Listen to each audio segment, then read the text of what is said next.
A pilgrimage is a journey where a person goes in search of new or expanded meaning about the self, others, nature, or a higher good, which can lead to a personal transformation, after which the pilgrim then returns to their normal life.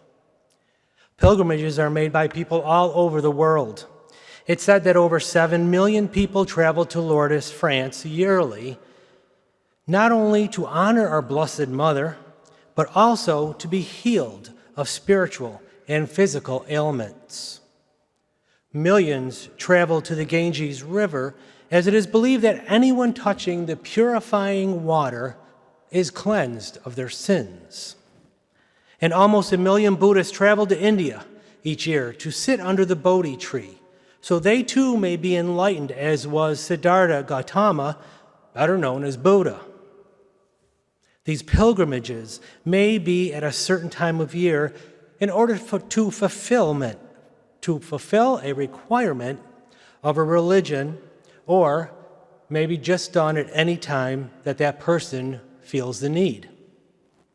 But what they all have in common is that it is a specified amount of time to a predetermined place for a reason of self-improvement.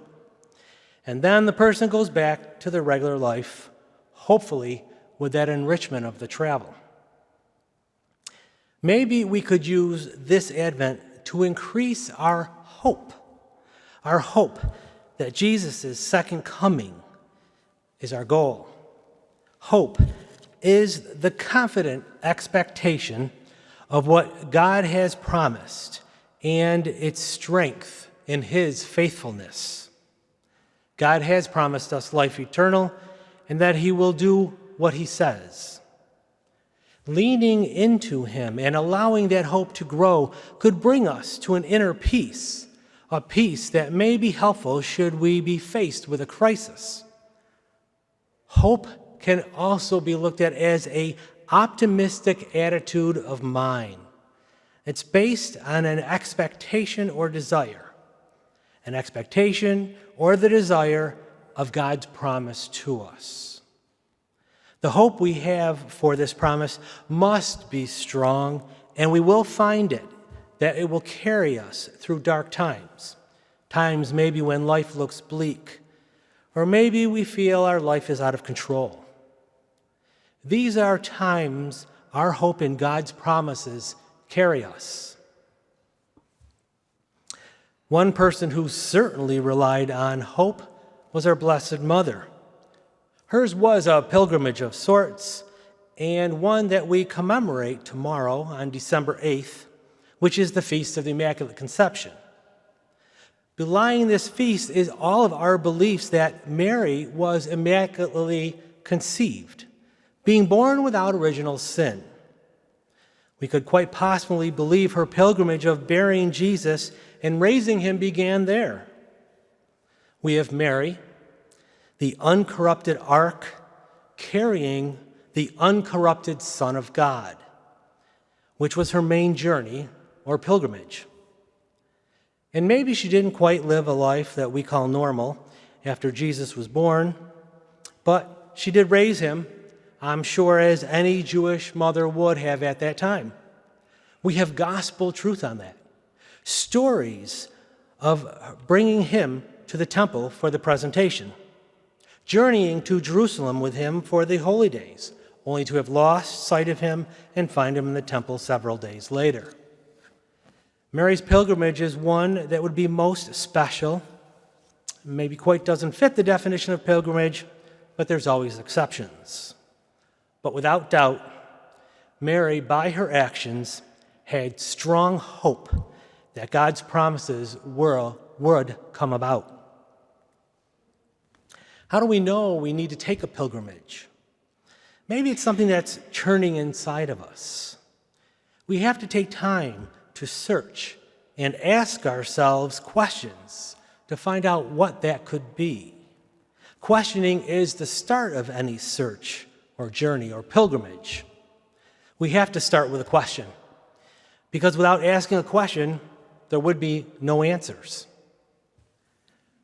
Advent is our pilgrimage this time of year. It's the beginning of our church year, as the bishop mentioned last week.